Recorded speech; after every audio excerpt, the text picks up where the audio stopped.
Sup Shredders, my name is Logan aka Spiderhands, and welcome to SP Reviews, where today we're going to be checking out a track by an act named Mannie Mims, titled Lickilicki. And if we switch over to here, we actually have the track on Spotify here.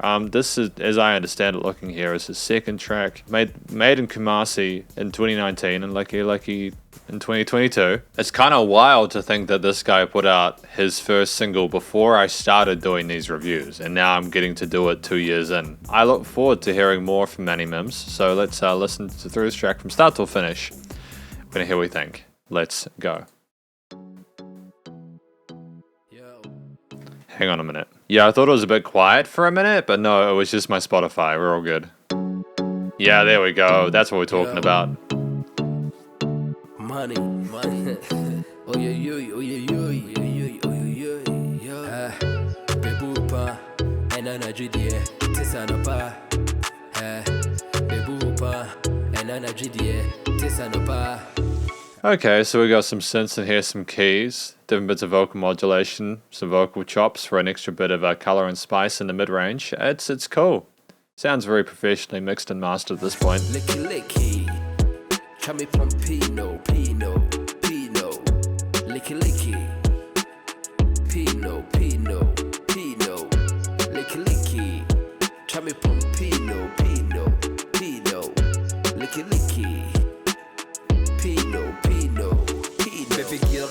Before we go into this verse, I want to sort of talk about that percussion there, because it's very important. You know, I think that there's little intricacies and bits of zazz that you can put into a track by adding cymbal hits and the panning of it and stuff like that as a sub layer almost to the kicks and snares. And I think this is what's going on here. What's making it more engaging is not just having the kicks and snares in like a constant hi-hat beat, but moving them around the stereo field, around the headphones, you know, giving you a sense of fullness and interest within it. It helps to engage listeners. It's really smart. Playing swagger, need a GG or some Hamilton season shit. You know my stilo, PSA boy. Ask me nigga Kenya, boo, yo. I what do them, when we fly out. It's a Martin, check the CV, non contest. Be straight up, forward day. What you say? Hey, what you say? Bebupa, and then I did the Tisanapa. Bebupa, and then I did the Tisanapa. Bebupa.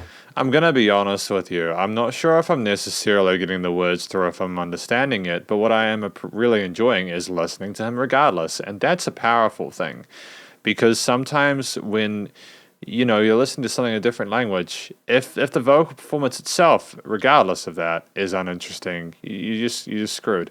But the rhythms that he's using here, and the changing of them, and like the conversational tone that he has whilst he does it, is really enamoring, and I have a lot of time for it. Also, this cute little Moogish synth on top, that lead line here, is adorable, and I want to hear more of it. Yeah, it's fantastic. Really good choice. Lickilicki, chummy Pompino, Pino. Lickilicki, Pino. Lickilicki, chummy Pompino, Pino. Lickilicki, Pino. Watcha. They love the cymbal shimmers and the rises at the end of these parts, don't they? I mean, like, it is a way of going into a chorus. It does work. It's very safe, but it's not like it's overstaying its welcome.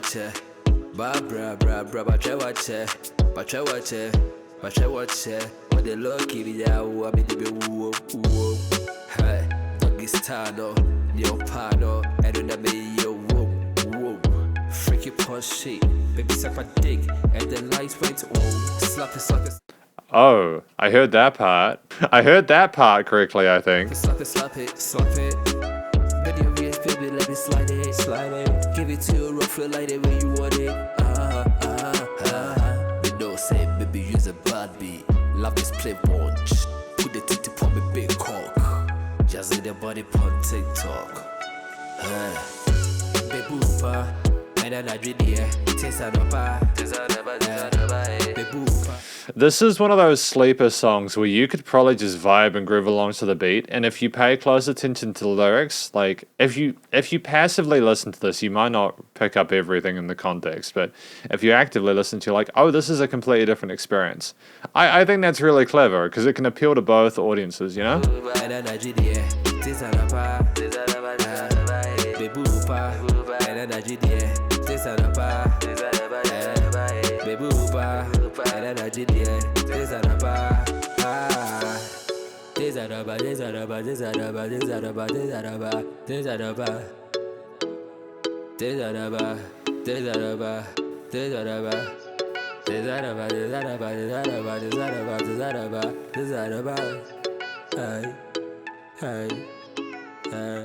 Gemixt von Tubani Music. Dope. Great. Because this is the conclusion of my review for this track, Lickilicki by Mannie Mims. I'm going to be blunt. I think this story is about having sex with someone and making sure that you have a good time and letting them know that they're going to have a good time. If I'm wrong, feel free to let me know in the comments. But the parts I did get, that came through in English, I think I understood it, yeah. I mean, like, the album art, the single art is a woman kissing a dude's neck, so you know, it's cool. You know, nothing wrong with that. You know, when I was talking about the passive active listening earlier on, you know, there are some songs that I review and they are very blunt about the content, and you can't have them around like kids. Not that I'm going to turn into a prude anytime soon, but let's be real. You know, you don't want your 8-year-olds listening to that kind of stuff just because they're going to start asking questions at the least, right? But I think, again, just because, maybe even because of the fact that a lot of the initial part isn't not in English as far as I was aware for the most part, you have people just going, oh, okay, I'm just going to like turn off from that, switch it off that part, and I'm just going to dance to it. It's fantastic dance music. But then people who kind of, if they know, are like, yeah, no, I get it. There's that extra little bit of enjoyment out of it. You know what I mean? I think it's great, man. You know, you don't always have to have happy joy stuff or like really kind of cheesy crap. This is good stuff to write about. So well done to Mannie Mims for that. The vocal performance here is incredibly confident and, to be honest, it just sounds like he wants to have a good time and enjoy himself. And hopefully the other people will enjoy themselves. I think that's all you need, really. You know, you don't need to over-dramatize or overcomplicate it. It's what it is. It's good. 3 minutes was enough to tell the story. And the mixture of like the modulated clean vocals plus like the kind of melodic kind of rapping parts in the verses, with the colorful, I'm not sure what that instrument was. I want to say a marimba or something like that. There was a lovely harmony playing there and a melody playing in there among like the synth parts and such. It's really upbeat and kind of energetic, and like it's got a certain vibe and aesthetic that I like being familiar with and I like listening to, and I never really have a bad time with it. But yeah, just Mannie Mims' vocals were great sense of flow, confident on the microphone, comfortable within his range, great different textures between the verse and chorus parts. Good choices. The structure of it, you had that one main theme throughout. You didn't really have any changes in the chord progressions or anything like that. You had different instruments coming to reinforce the theme, but you didn't have a situation where you were suddenly bluntly doing like a key change or something like that. And I think that's absolutely fine. You do not need to overcomplicate it. The difficulty comes when you have people, like musicians, go past that 4-minute mark with the same damn theme. You can't get away with it unless it's through composed. You can't get away with a long form track with the one main theme unless your story is a real story, like you're a hell of a storyteller, and you need to hook people immediately from the start, right? You can only really get away with it if either the theme is the instrumental. How do I say? It's like the song is so slow that you'd need the 4 minutes to get sick of it. Does that make sense? And there was a brisk kind of tempo and flow to this track, which was elegant and enjoyable, and I had a lot of time for it, like for real, a lot of time with it. But yeah, Mannie Mims and Lickilicki, the structure is great, and the theme itself sounded like you're in a club somewhere and you're thinking about going home and then taking that person home and doing all the stuff they were talking about. So that's fun. The production, studio production, recording, mixing, mastering was spotless, really. I don't have a lot of complaints about it at all. I think it's fantastic. The EQing, the actual recording quality of the vocals were fantastic. Sounded like a well-to-do label releasing stuff.